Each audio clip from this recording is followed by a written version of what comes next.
हरे कृष्ण, जय माता दी। आप सभी का दिन शुभ हो। आज आप सुनेंगे चैत्र मास महात्म्य के दूसरे दिन की कथा। और इससे पहले की कथा सुनने के लिए और अपना प्यार देने के लिए आप सभी श्रोताओं को बहुत बहुत धन्यवाद।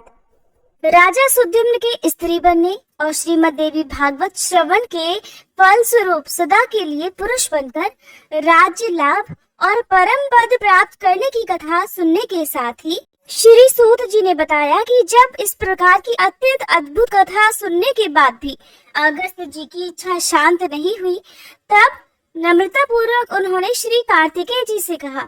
उन्होंने कहा कि आप तो देवसेना के अध्यक्ष हैं, मैं आपके मुखारबिंद से यह अलौकिक कथा सुन चुका हूँ।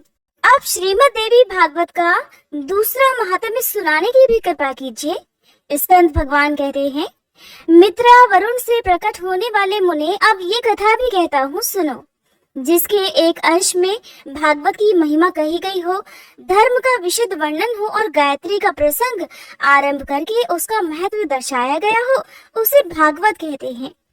भगवती जगदम्बिका से इस कथा का संबंध है, इसलिए इसे देवी भागवत कहते हैं।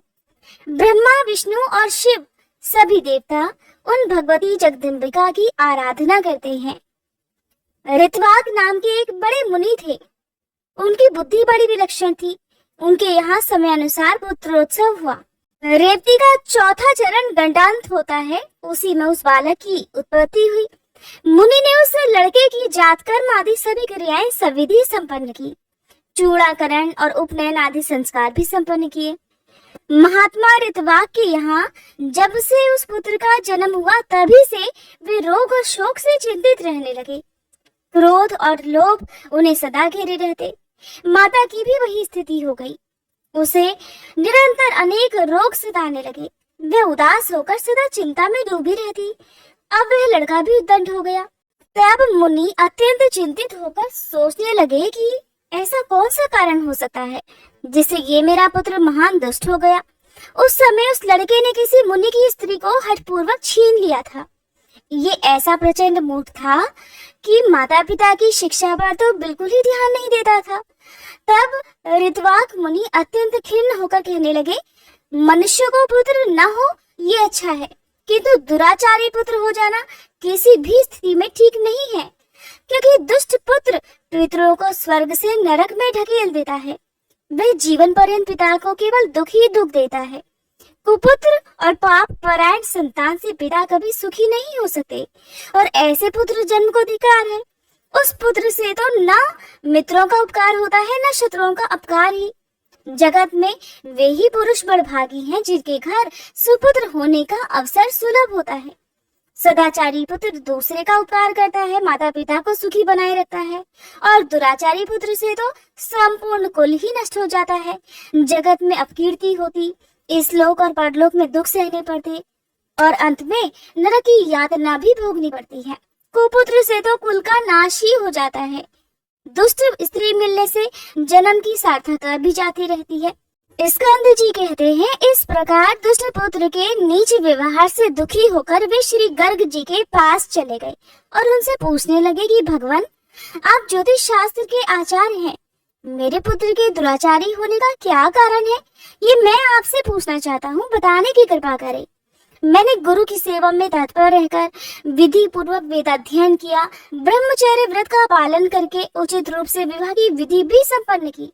स्त्री के साथ रहकर मैं सदा गृहस्थ धर्म का पालन करता रहा। विप्रवर, मुझे नरक का भय सदा बना रहता था। अतः काम संबंधी सुख की इच्छा न करके मैंने केवल पुत्र प्राप्ति के लिए शास्त्राज्ञानुसार गर्भाधान किया। मुने, फिर भी माता अथवा पिता किसके दोष से मुझे ये ऐसा दुराचारी पुत्र प्राप्त हो गया। ये दुखदायी पुत्र परिवार में बड़ी अशांति फैला रहा है। ऋषि मुनि की बात सुनकर ज्योतिष शास्त्र के परागामी मुनिवर गर्ग जी सभी कारणों पर विचार करके कहने लगे, मुने, पुत्र के दुश्चरित होने में न तुम कारण हो और न माता या फिर कुल ही है। रेवती का अंतिम चरण गंडांत होता है, यही कारण है। क्योंकि मुने, वही निंदित बेला तुम्हारे इस पुत्र के जन्म समय बीत रही थी, इसलिए तुम्हें दुखी करना इसका स्वभाव बन गया। दूसरा कोई भी कारण नहीं है। हे ब्राह्मण, तुम उस दुख को दूर करने के लिए जगत जननी भगवती दुर्गा की आराधना करो। यत्न पूर्वक सुपूजित होने पर वे संपूर्ण विघ्न शांत कर देती हैं। गर्ग जी की बात सुनकर ऋतवाक मुनि क्रोध से मूर्छित हो गए। उन्होंने रेवती को शाप दे दिया कि वह आकाश से गिर जाए। उस समय नक्षत्र मंडल चमक रहा था। उधर सबके नेत्र लगे हुए थे। इतने में ही मुनि के शाप से रेवती नक्षत्र आकाश से टूटकर कुमुदगिरी पर आ पड़ी। रेवती के गिरने से वह पर्वत रैवतक नाम से प्रसिद्ध हो गया। तब से उस पर्वत की शोभा और भी अधिक बढ़ गई। यों रेवती को श्राप देने के बाद मुनिवर ऋतवाक गर्ग जी के कहे अनुसार भगवती जगदम्बिका की आराधना करके सुख और सौभाग्य से संपन्न हो गए। स्कंद जी कहते हैं, रेवती नक्षत्र का जो तेज पर्वत पर पड़ा उससे कन्या उत्पन्न हो गई। जगत में अनुपम सुंदरी होकर वह दूसरी लक्ष्मी की तरह शोभा पाने लगी। रेवती के तेज से प्रकट होने वाली उस कन्या पर प्रमुच ऋषि की दृष्टि पड़ गई। उसे देखकर वे प्रसन्न होकर उसका नाम उन्होंने रेवती रख दिया। महर्षि प्रमुच का आश्रम कुमुदगिरी पर्वत पर था। उस कन्या को वे अपने आश्रम में ले आए और पुत्री की तरह धर्म पूर्वक उसके पालन पोषण की व्यवस्था करने लगे। जब कुछ समय बाद वह सुंदरी कन्या युवती हो गई, तब उसे देखकर कि कौन इसके योग्य वर होगा, ऐसा करके मुनि विचार करने लगे। बहुत सोचने विचारने पर उस कन्या के अनुरूप वर पाने में उन्हें सफलता नहीं मिल सकी। तब वे अग्निशाला में जाकर अग्निदेव की उपासना करने लगे। अग्निदेव प्रसन्न हुए और प्रकट होकर कन्या के वर के विषय में मुनि से बोले कि मुने, सदा धर्म में तत्पर रहने वाले, पराक्रमी, शूरवीर, प्रियभाषी और युद्ध में पीछे न हटने वाले राजा दुर्दम इसके पति होंगे। अग्निदेव की यह बात सुनकर मुनि के मन में प्रसन्नता छा गई।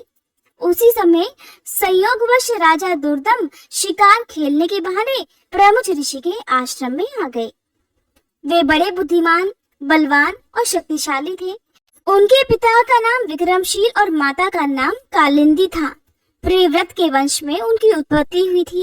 जब राजा आश्रम के भीतर गए तब उन्हें मुनि दिखाई नहीं पड़े, इसलिए उन्होंने उस कन्या रेवती को बुलाया और प्रिय संबोधन करके उससे कुछ पूछने लगे। राजा दुर्दम ने पूछा, प्रिय, महाभाग महर्षि आश्रम से कहाँ पधारे हैं? कल्याणी, सच सच बताओ, मैं उनके चरणों के दर्शन करना चाहता हूँ। तब कन्या बोली, महाराज, मुनिवर तो अभी अभी निकलकर अग्निशाला में गए हैं। कन्या की बात सुनकर राजा दुर्दम अग्निशाला के द्वार पर पहुंच गए। वे राजोचित वेशभूषा में थे। नम्रता से उनका मस्तक झुका हुआ था। उन पर मुनि की दृष्टि पड़ी। तब राजा ने मुनि को प्रणाम किया और मुनि अपने शिष्य से कहने लगे कि गौतम, अर्घ्य उपस्थित करो। ये राजा अर्घ्य पाने के अधिकारी हैं, क्योंकि बहुत दिनों के बाद इनका आगमन हुआ है। और खास बात तो ये है कि ये हमारे जामाता हैं, अर्थात हमारे दामाद हैं। ऐसा कहकर मुनि ने उन्हें अर्घ्य दिया और राजा ने भी उसे स्वीकार कर लिया। राजा दुर्दम अर्घ्य आदि के पश्चात आसन पर विराजमान थे। मुनि ने प्रचुर आशीर्वाद देकर उन्हें संतुष्ट किया और कुशल क्षेम पूछी। कहने लगे कि राजन, तुम्हारी सेना, खजाना, मित्र मंडली, भृत्य वर्ग, मंत्री वर्ग, देश, नगर और स्वयं आत्मा में किसी प्रकार की कोई अशांति तो नहीं है ना? तुम्हारी पत्नी की तो कुशल पूछनी ही नहीं है, क्योंकि वो तो मेरे यहाँ ही ठहरी है। इसी से मैंने इसका समाचार नहीं पूछा। अन्य लोगों की कुशल कह सुनाओ। तब राजा कहने लगे कि भगवान, आपकी कृपा से सब कुछ कुशल मंगल है। ब्राह्मण, पर मुझे ये बहुत आश्चर्य हो रहा है कि आपने मुझे जामाता कहा, अतः मेरी कौन सी पत्नी आपके यहाँ है? ऋषि बोले, राजन, जो जगत में अद्वितीय सुंदरी है वह रेवती नाम की तुम्हारी पत्नी यहाँ है। वह किस प्रकार तुम्हारी पत्नी हुई, ये रहस्य तुम नहीं जानते। राजा कहने लगे, प्रभु, मेरी सुभद्रा आदि पत्नियां घर पर हैं, उन्हीं को मैं जानता हूँ। भगवान, रेवती के संबंध में तो मुझे कुछ भी नहीं पता। ऋषि बोले, राजन, अभी अभी तुमने जिसे प्रेय शब्द से संबोधित किया वही तुम्हारी प्रेयसी पत्नी है। एक क्षण भी तो नहीं हुआ तुम इसे भूल गए। राजा कहने लगे, मुने, आप जो कुछ कह रहे हैं वो ठीक है। मैंने तो वैसे ही प्रिय शब्द कहकर बुलाया, परंतु मेरी भावना कुत्सित नहीं थी। इस विषय में आप मुझ पर अप्रसन्न मत होइए। तो ऋषि बोले कि राजन, तुम बहुत ठीक कहते हो। तुम्हारे मन में कोई बुरा विचार नहीं था, किंतु अग्निदेव की प्रेरणा से तुम्हें ऐसे शब्द का उच्चारण करना पड़ा। इस कन्या के पति कौन होंगे? ये बात अभी अभी मैंने अग्निदेव से पूछी थी। उन्होंने कहा है राजा दुर्दम इस कन्या के पति होंगे और इसे कोई टाल नहीं सकता। इसलिए राजन, मैं यह कन्या तुम्हारी सेवा में समर्पण करता हूँ, इसे स्वीकार करो। तुमने उसे प्रिय शब्द से जो संबोधित किया था, उस विषय में तो कुछ विचार ही नहीं करना चाहिए। मुनि की यह बात सुनकर राजा मौन हो गए। अब मुनि उनके विवाह की विधि संपन्न करने की व्यवस्था करने लगे। पाणी ग्रहण संस्कार करने के प्रयास में संलग्न मुनि को देखकर उनकी कन्या उनसे कहने लगी कि पिताजी, उचित तो ये है कि आप मेरा विवाह रेवती नक्षत्र में ही करने की कृपा करें। ऋषि बोले, वत्से, अनेकों वैवाहिक नक्षत्र हैं, फिर रेवती में ही विवाह क्यों करें? रेवती तो इस समय नक्षत्र मंडल में है भी नहीं। तो कन्या कहने लगी, रेवती से भिन्न नक्षत्र में मेरा विवाह संस्कार समुचित नहीं होगा। इसलिए पिताजी, मैं आपसे प्रार्थना करती हूँ कि इस नक्षत्र में ही मेरी वैवाहिक क्रिया संपन्न करने की कृपा करें। ऋषि बोले, पूर्व समय की बात है, ऋतवाक मुनि ने रेवती को नक्षत्र मंडल से नीचे गिरा दिया था। अब वहां उसका स्थान ही नहीं रहा। फिर उसी नक्षत्र में विवाह होने के लिए तुम क्यों भी प्रसन्नता प्रकट कर रही हो? कन्या कहने लगी, पिताजी, क्या केवल ऋतवाक मुनि ने ही तपस्या की है? मन, वाणी अथवा कर्म से ऐसी तपस्या करने की क्या योग्यता आप में नहीं? पिताजी, आप तो जगत की रचना करने में समर्थ हैं और मैं आपका तपोबल भी खूब जानती हूँ।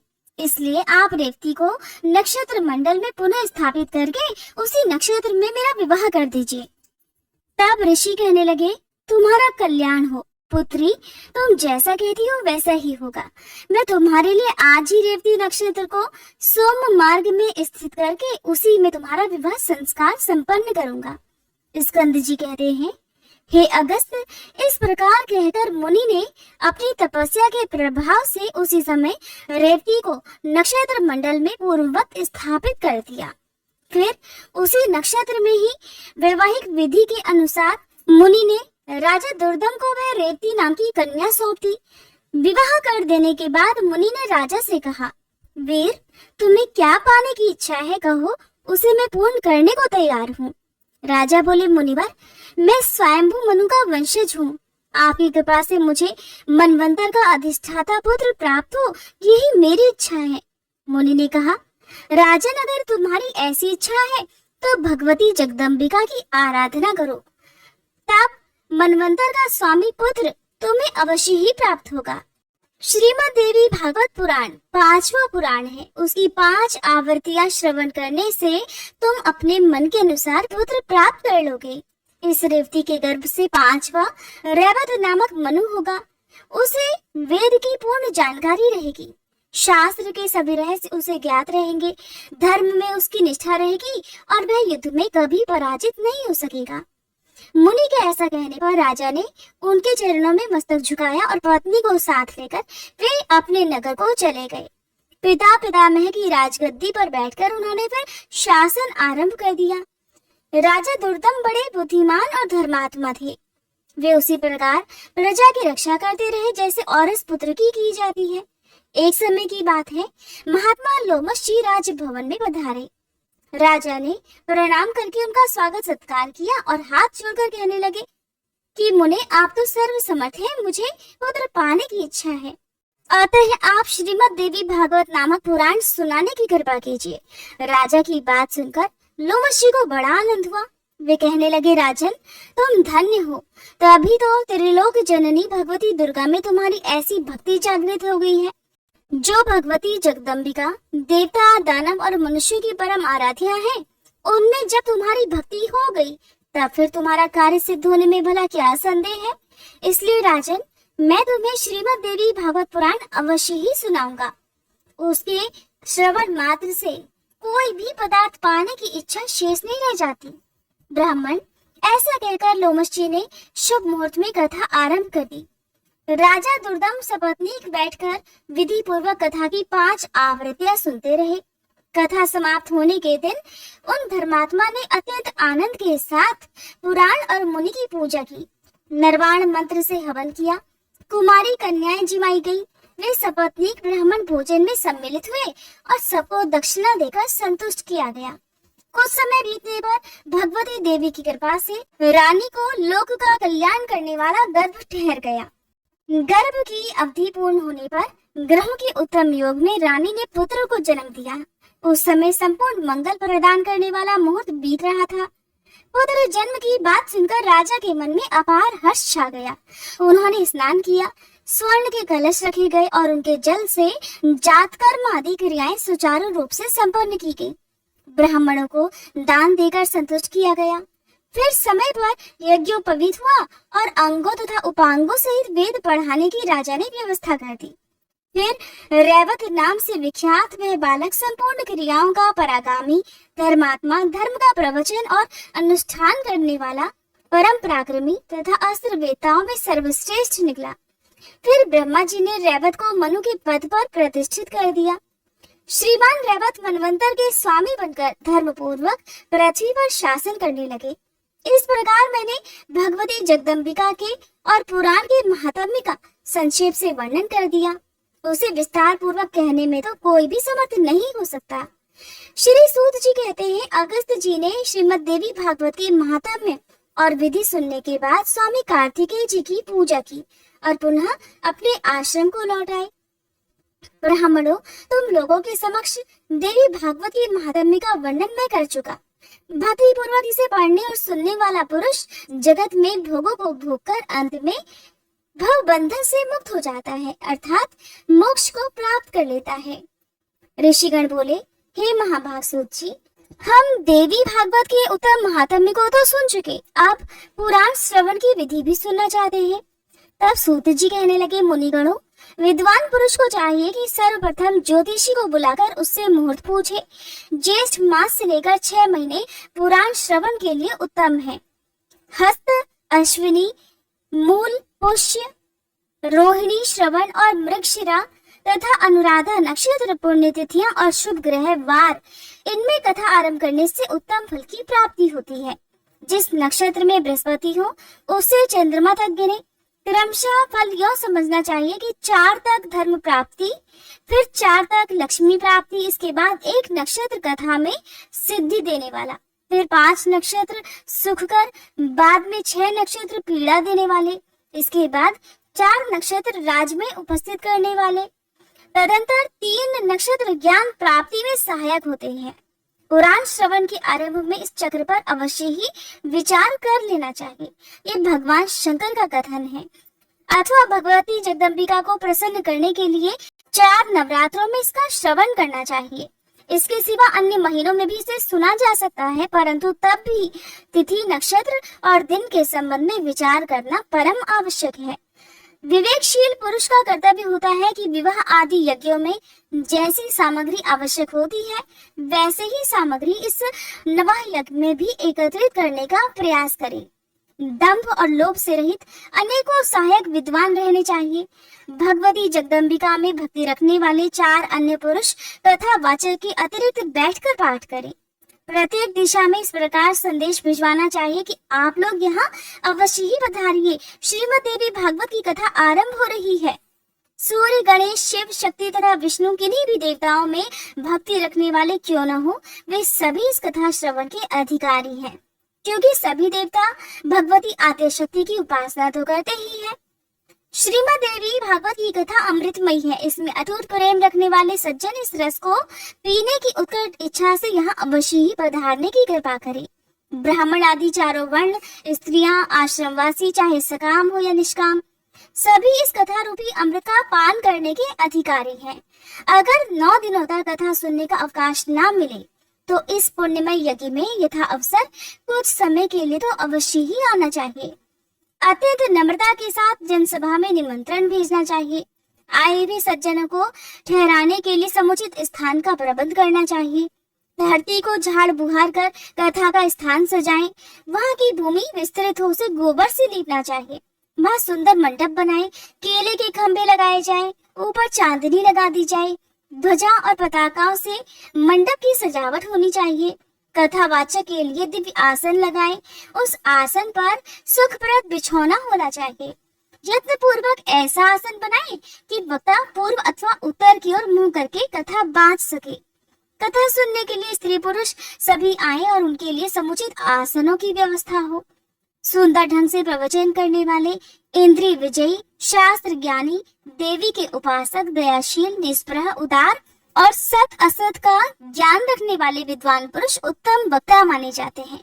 श्रोता वह उत्तम है जो ब्रह्म में आस्था रखता हो, जिसकी देवताओं में भक्ति हो तथा जो कथा रूपी रस का पान करना चाहता हो, साथ ही उदार, निर्लोभी और नप्त तथा हिंसादि से भी वर्जित हो।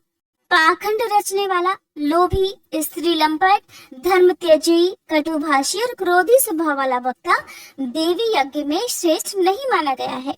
श्रोताओं को समझाने में तत्पर रहने वाले एक प्रकांड विद्वान संधि निवारण करने के लिए सहायक रूप में कथावाचक के साथ बैठाए जाएं।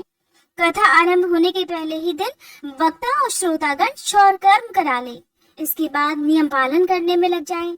शौच आदि से निवृत्त होकर अरुणोदय वेला में ही स्नान कर लें। संध्या, तर्पण आदि नित्य कर्म संक्षेप से करें।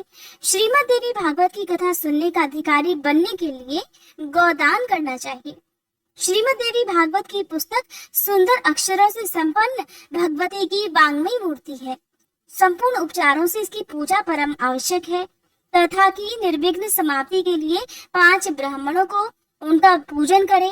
वे ब्राह्मण निर्वाण मंत्र का जप और दुर्गा सप्तशती का पाठ करें। प्रदक्षिणा और नमस्कार करने के बाद भगवती देवी की इस प्रकार स्तुति करनी चाहिए कि हे कात्यायनी, आप महामाया और जगत की अधीश्वरी हैं। भवानी, आपकी मूर्ति कृपामयी है। मैं संसार रूपी सागर में डूब रहा हूँ, मेरा उद्धार कीजिए। ब्रह्मा, विष्णु और शिव से सुपूजित होने वाली जगदम्बिके, आप मुझ पर प्रसन्न होइए। देवी, मैं आपको नमस्कार करता हूँ, मुझे अभिलेषित वर देने की कृपा कीजिए। इस प्रकार प्रार्थना करने के बाद मन को एकाग्र करके कथा सुने। व्यास रूप मानकर समाहित चित्त से कथा वाचक की पूजा करें। माला, अलंकार और वस्त्र आदि से स्वागत करके व्यास देव की इस प्रकार प्रार्थना करें कि भगवान, आप व्यास रूप हैं। संपूर्ण शास्त्रों और इतिहासों का रहस्य आपको ज्ञात है। मैं आपको नमस्कार करता हूँ। कथा रूपी चंद्रमा को उदय करके मेरे अंतःकरण के अंधकार को दूर करने की कृपा कीजिए। 9 दिनों तक सभी नियम प्रथम दिन की तरह करने चाहिए। ब्राह्मणों को बैठाकर उनकी पूजा करने के बाद स्वयं बैठे। धर्म, अर्थ, काम और मोक्ष चारों पुरुषार्थ प्राप्त करने के लिए खूब सावधानी से कथा श्रवण करना चाहिए। उस समय घर, स्त्री, पुत्र और धन संबंधी चिंता बिल्कुल ही दूर कर दे। पंडित जी सूर्योदय से लेकर सूर्यास्त होने के कुछ समय पहले तक कथा बांचे। दोपहर में केवल 2 घड़ी विश्राम करना चाहिए। लघु शंका और शौच पर नियंत्रण रहे अथवा बारंबार न जाना पड़े, इसलिए थोड़ा भोजन करना उत्तम है। वास्तव में तो कथार्थी एक समय केवल हविष्य पात्र खाएं, यही ठीक है, अथवा वे दूध, फल या घी के आधार पर भी रह सकते हैं। विचारशील पुरुष को चाहिए कि जिससे कथा में विघ्न ना पड़े वैसे ही भोजन की व्यवस्था कर लें। हे ब्राह्मणों, अब कथा श्रवण में निष्ठा रखने वालों के नियम बताता हूँ। जो ब्रह्मा, विष्णु और शंकर जी में भेद दृष्टि रखते हैं, भगवती जगदम्बिका में जिनकी भक्ति नहीं होती, और जो पाखंडी, हिंसक, कपटी, ब्राह्मण द्रोही और नास्तिक हैं, उन्हें श्रीमद् देवी भागवत की कथा सुनने का अधिकार नहीं है। ब्राह्मण का धन अपहरण करने वाले, दूसरे की स्त्री पर दृष्टि डालने वाले तथा देवताओं के धन पर अधिकार जमाने वाले लोभी मनुष्य कथा श्रवण के अनाधिकारी हैं।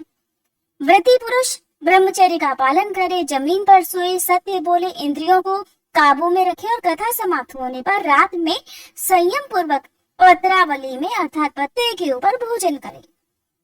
बैगन, तेल, दाल, मधु और जला हुआ, बासी या भाव दूषित अन्न त्याग दे। मांस, मसूर, ऋतुमती स्त्री का देखा हुआ अन्न अर्थात रजस्वला स्त्री का देखा हुआ अन्न, मूली, हींग, प्याज, लहसुन, गाजर, कोहड़ा और नालिका नामक साग न खाए। काम, क्रोध, मद, मोह, दंभ और अभिमान को पास न आने दे।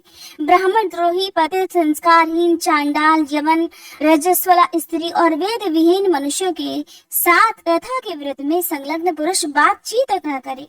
वेद, गौ, ब्राह्मण, गुरु, स्त्री, राजा, महान पुरुष, देवता तथा देवता के भक्त इनकी निंदा कान से भी न सुने। जो कथाप्रति पुरुष है उन्हें चाहिए कि सदा नम्र रहे, निष्कपट व्यवहार करें, पवित्रता रखें, दयालु बने, थोड़ा बोले और मन ही मन उदारता प्रकट करते रहें। श्वेत कुष्ठी, कुष्ठी, क्षय रोग वाला, भाग्यहीन, पापी, दरिद्र और संतानहीन जन भी भक्ति पूर्वक इस कथा को श्रवण कर सकते हैं। जो स्त्री बंध्या है, भाग्यहीना है तथा जिसे एक संतान के बाद पुनः संतान न हुई हो या फिर जिसके बच्चे मर जाते हो या गर्भ ही गिर जाता हो, ये स्त्रियां श्रीमद् देवी भागवत की कथा अवश्य सुने। जो पुरुष बिना परिश्रम ही धर्म, अर्थ, काम और मोक्ष पाने की इच्छा रखता है, वह यत्न पूर्वक श्रीमद् देवी भागवत की कथा सुने। कथा के ये 9 दिन 9 यज्ञों के समान है। इनमें किया हुआ दान, हवन, जप अनंत फल देने वाला होता है। इस प्रकार नवह व्रत करके कथा का उद्यापन करना चाहिए। फल की इच्छा रखने वाले पुरुष महाअष्टमी व्रत के समान इसका भी उद्यापन करें। निष्काम पुरुष कथा श्रवण मात्र से ही पवित्र होकर आवागमन से रहित हो जाते हैं, क्योंकि निज जनों को भोग और मोक्ष प्रदान कर देना भगवती जगदम्बिका का स्वभाव ही है। पुस्तक और कथा वाचक की प्रतिदिन पूजा करनी चाहिए। वक्ता के दिए हुए प्रसाद को भक्ति पूर्वक स्वीकार कर ले।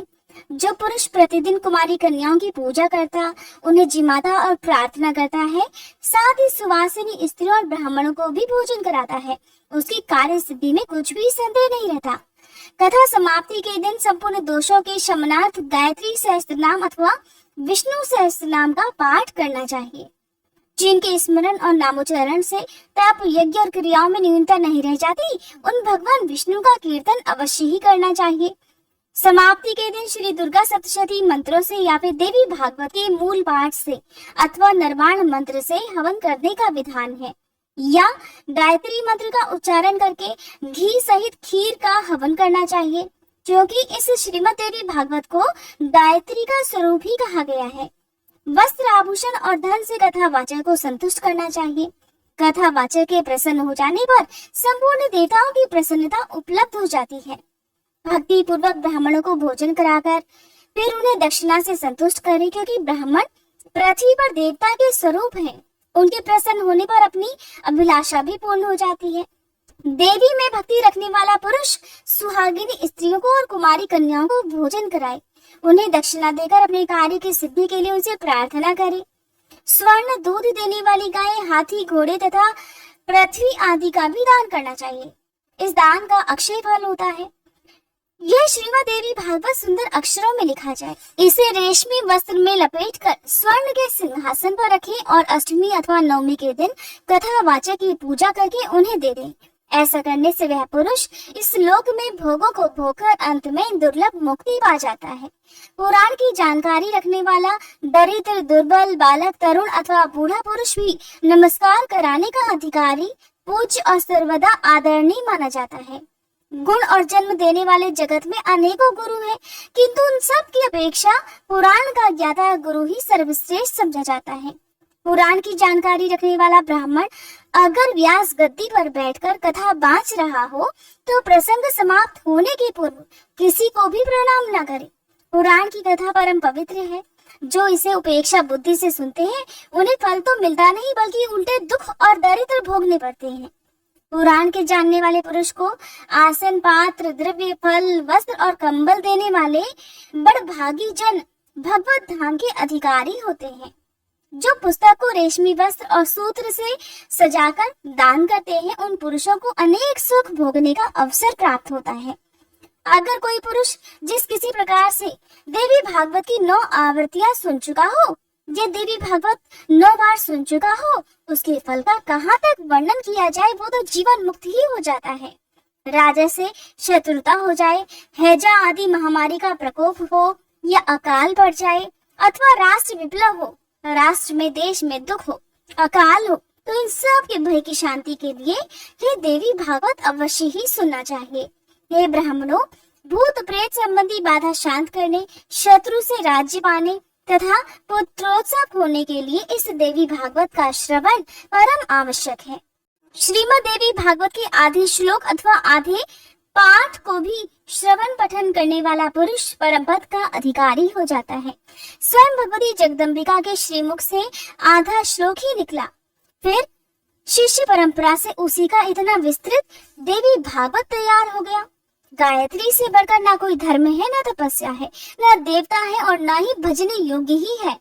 गायत्री शरीर की रक्षा करती है, इसलिए इसे गायत्री कहते हैं। वही गायत्री इस देवी भागवत में अपने रहस्य सहित विद्यमान है। ये देवी भागवत पुराण जगदम्बिका को प्रसन्न करने का अचूक साधन है। श्रीमद् देवी भागवत परम पावन पुराण है, ब्राह्मणों का ये एकमात्र धन है। नारायण स्वरूप धर्मनंदन युधिष्ठिर ने इसी में धर्म की पर्याप्त व्याख्या की है। गायत्री का रहस्य, निवास भूत भगवती के मणिद्वीप का वर्णन और स्वयं भगवती द्वारा हिमालय से कही गई गीता का वर्णन भी इसमें है। जिनके संपूर्ण प्रभाव को महान देवतागण भी नहीं जान पाते, उन भगवती जगदम्बिका के चरणों में निरंतर प्रणाम है।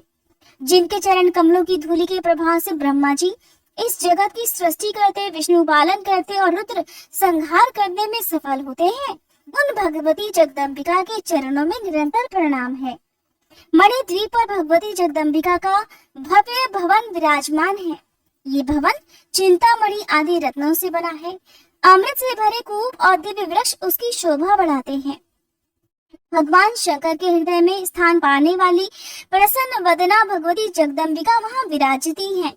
बड़े भागी पुरुष उनका ध्यान करके भोग भोगने के बाद निश्चय ही परम पद भी प्राप्त कर लेते हैं।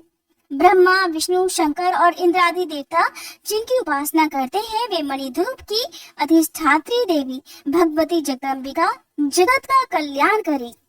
जय माता दी। आज के अध्याय में बस इतना ही। इसके आगे की कथा आप सभी कल की वीडियो में जरूर सुनिएगा। तो आइए दोस्तों, अब हम सीता नितनेम की कहानी सुनते हैं, जिसे सीता माता कहती थी और प्रभु श्री राम सुना करते थे। एक दिन श्री राम भगवान को किसी काम के लिए बाहर जाना पड़ा, तो सीता माता कहने लगी कि भगवान, मेरा तो 12 वर्ष का नितनेम है। अब आप बाहर जाएंगे तो मैं अपनी कहानी किसे सुनाऊंगी। तब श्री राम ने कहा कि सीते, आप कुएं की पाल पर जाकर बैठ जाना और वहाँ पर जो भी औरतें पानी भरने आएंगी उन्हें अपनी कहानी सुना दिया करना। सीता माता कुएं की पाल पर जाकर बैठ गई। तभी एक स्त्री आई। उसने रेशम की जड़ी की साड़ी पहन रखी थी और सोने का घड़ा ले रखा था। सीता माता उसे देखकर कहने लगी, बहन, मेरा 12 वर्ष का नितनेम सुन लो। पर वह स्त्री बोली कि मैं तुम्हारा नितनेम सुनूंगी तो मुझे तो घर जाने में देर हो जाएगी और मेरी सासू मुझसे झगड़ा करेगी। इसलिए उसने कहानी नहीं सुनी और अपने घर चली गई। लेकिन उसके घर जाते ही उसकी रेशम जड़ी की साड़ी फट गई। सोने का घड़ा मिट्टी के घड़े में बदल गया। सासू ने देखा तो पूछा, अरे बहू, यह किसका दोष लेकर अपने सिर आ गई है। बहू बोली, माँ जी, कुएं पर एक औरत बैठी थी। उसने अपनी कहानी सुनने के लिए कहा, लेकिन मैंने नहीं सुनी। शायद उसी का यह फल मुझे मिला है। बहू की बात सुनकर अगले दिन वही साड़ी और वही घड़ा लेकर सास कुएं की पाल पर गई। सास को वहीं पर सीता माता बैठी मिली तो माता सीता ने कहा, बहन, मेरी कहानी सुन लीजिए। सासू बोली, एक बार छोड़, मैं तो 4 बार कहानी सुन लूंगी।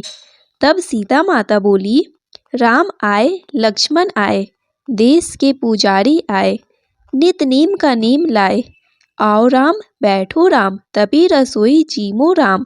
माखन मिश्री खाओ राम, दूध बतासा पियो राम। सुत के पल का मोठो राम, साल दुसाला पोठो राम, साल दुसाला ओढ़ो राम। जब बोलूं राम ही राम, राम सवारे सबके काम। खाली घर भंडार भरेंगे, सबका बेड़ा पार करेंगे। बोलो श्री राम, जय जय राम।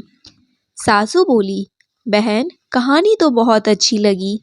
फिर कहानी सुनकर सासू घर चली गई और उसकी साड़ी फिर से रेशम जरी की बन गई। मिट्टी का घड़ा फिर वापस से सोने के घड़े में बदल गया। बहू ने देखा तो कहने लगी, सासू माँ, आपने यह सब कैसे किया? सासू बोली, बहू, तू दोष लगाकर आई थी और मैं अब दोष उतार कर आ रही हूँ। बहू ने पूछा कि माँ जी, वह कुएं वाली स्त्री कौन है? सासू ने बताया कि वह तो सीता माता थी। वह पुराने से नया कर देती है, खाली घर में भंडार भर देती है। वह लक्ष्मी जी का वास घर में कर देती है और मनुष्य की जो भी इच्छा हो उसे पूर्ण कर देती है। बहू बोली, माँ जी, फिर तो ऐसी कहानी मुझे भी सुना दो। सासू बोली कि ठीक है, तुम भी सुनो। फिर सास ने कहानी शुरू की। राम आए, लक्ष्मण आए, देश के पुजारी आए, नित नेम का नेम लाए। आओ राम, बैठो राम, तपी रसोई जीमो राम। माखन मिश्री खाओ राम, दूध बतासा पियो राम। सुत के पलका मोठो राम, साल दुसाला पोठो राम, साल दुसाला ओढ़ो राम। जब बोलू राम ही राम, राम सवारे सबके काम। खाली घर भंडार भरेंगे, सबका बेड़ा पार करेंगे। बोलो श्री राम, जय राम, जय जय राम। कहानी सुनकर बहू बोली, माँ जी, कहानी तो बहुत अच्छी है। सासू ने कहा, ठीक है, अब से हम इस कहानी को रोज किया करेंगे। अब सास बहू रोज सवेरे उठती, नहाती धोती और पूजा करने के बाद नितनेम की सीता माता की कहानी कहती। एक दिन की बात है, उनके यहाँ पड़ोस की एक औरत आई और बोली कि बहन, जरा सी आँच तो देना। तो वह बहू बोली कि आँच तो अभी हमने जलाई नहीं है। पड़ोसन बोली, तो फिर तुम सुबह 4 बजे से उठकर क्या कर रही हो? तो उन्होंने कहा कि हम तो सुबह सुबह उठकर पूजा करते हैं, फिर सीता माता की कहानी करते हैं। पड़ोसन ने उनकी बात सुनकर फिर कहा कि सीता माता की कहानी कहने से तुम्हें क्या मिला? तब वे दोनों बोली कि सीता माता की कहानी कहने से घर में भंडार भर जाते हैं, सारे काम पूर्ण हो जाते हैं, मन की इच्छा भी पूरी होती है। पड़ोसन ने कहा, बहन, अगर ऐसा है तब तो फिर मुझे भी कहानी सुना दो। तब बहू बोली कि ठीक है, तुम भी यह कहानी सुन लो। राम आए, लक्ष्मण आए, देश के पुजारी आए, नित नीम का नीम लाए। आओ राम, बैठो राम, तपी रसोई जीमो राम। माखन मिश्री खाओ राम, दूध बतासा पियो राम। सुत के बल का मोठो राम, साल दुसाला पोठो राम, साल दुसाला ओढ़ो राम। जब बोलू राम ही राम, राम सवारे सबके काम। खाली घर भंडार भरेंगे, सबका बेड़ा पार करेंगे। श्री राम, जय राम, जय जय राम। पड़ोसन ने इस कहानी को सुना तो कहने लगी, बहन, कहानी तो बहुत अच्छी लगी। अब वह पड़ोसन भी नितनेम सीता माता की कहानी कहने लगी। कहानी कहने से सीता माता ने पड़ोसन के भी धन के भंडार भर दिए। देखते ही देखते अब तो पूरे मोहल्ले में नितनेम की कथा चल पड़ी और हर किसी की मनोकामना पूर्ण होने लगी। हे सीता माता, जैसे आपने उन सभी के भंडार भरे, वैसे हमारे भी भरना। कहानी कहने वाले, सुनने वाले और हुंकार भरने वाले सबके भरना। सभी प्रेम से बोलिए सीता मैया की जय। बंसी शोभित कर मधुर नील जलद तन श्याम। अरुण अधर जनु बिंब फल नयन कमल अभिराम। पूर्ण इंद्र अरविंद मुख पीतांबर शुभ साज। जय मनमोहन मदन छवि कृष्ण चंद्र महाराज। जय यदुनंदन जय जगवंदन जय वासुदेव देवकी नंदन। जय यशोदा सुत नंदन दुलारे। जय प्रभु भक्तन के सतहतारे। जय नट नागर नागनथैया कृष्ण कन्हैया धेनु चरैया। पुनि नख पर परुपु गिरिवर धारो। आओ दीनन कष्ट निवारो। आओ दीनन कष्ट निवारो। वंशी मधुर अधर धरि टेरो। हाउ विपूर्ण विनय यह मेरो। होवे पूर्ण विनय यह मेरो। आओ हरि पुनि माखन चाखो, आज लाज भारत की राखो। गोल कपोल चिंबुक अरुणारे, मृदु मुस्कान मोहिनी डारे, मृदु मुस्कान मोहिनी डारे। रंजित राजीव नयन विशाला, मोर मुकुट वैजंती माला। कुंडल श्रवण पीत पट आछे, कटि किंकिनी काछ निकाछे। नील जलज सुंदर तनु सोहे, छवि लखी सुर नर मुनि मन मोहे। मस्तक तिलक अलग घुंघराले, आओ कृष्ण बांसुरी वाले। करी पय पान पूत नहीं, तारियो अकब कागा सुर मारियो। मधुवन जलत अग्नि जब ज्वाला, मैं सीतन लखत नहीं नंदलाला। सूरपति जब ब्रिज चढ़यो रिसाई, मसर धार वारी वरसाई। लगत लगत ब्रज चहन बाहायो, गोवर्धन नखधारी बचायो। लखी यशोधरा मन भ्रम अधिकाई, मुख मह चौहद भुवई दिखाई। दुष्ट कंस अति उद्यम मचायो, कोटि कमल जब फूल मंगायो। नाथि कालहिनी तुम तिलीनहा, चरण चिन्ह दे निर्भय किन्हे। करी गोपीन संग रास विलासा, सबकी पूरन करी अभिलाषा। कीतिक महा असुर संहारयो, कंस ही केस पकड़ी दे मारयो। मात पिता की बंदई छुड़ाई, उग्रसेन कह राज दिलाई। वहीं से मृतक छयो सुत लायो, मातु देव की शोक मिटायो। भौमासुर मुर दैत्य संहारी, लाए शत दस सहस कुमारी। दे भीमहि तृण चीर संहारा, जरा सिंधु राक्षस कह मारा। असुर बकासुर आर्दिक मारियो, भक्तन के तब कष्ट निवारियो। दीन सुदामा के दुख डारियो, तंदुल तीन मुठ मुख डारियो। प्रेम के साग विंदुर घर मांगे, दुर्योधन के मेवा त्यागे। लखी प्रेम की महिमा भारी, ऐसे श्याम दिन हितकारी। भारत के पारथ रथ हाके, लिए चक्र कर नहीं बल थाके। निज गीता के ज्ञान सुनाए, भक्तन हृदय सुधा बरसाए।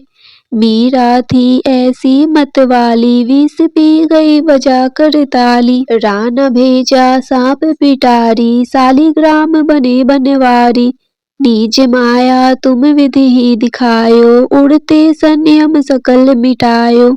तब सत निंदा करी तत्काला, जीवन मुक्त भयो शिशुपाला।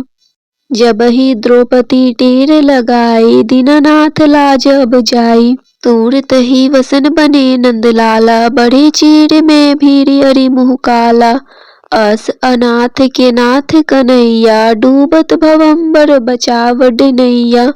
सुंदर दास आ उड़धारी, दया दृष्टि कीजे बनवारी। नाथ सकल मम कुमति निवारो, क्षम हो बेगी अपराध हमारो।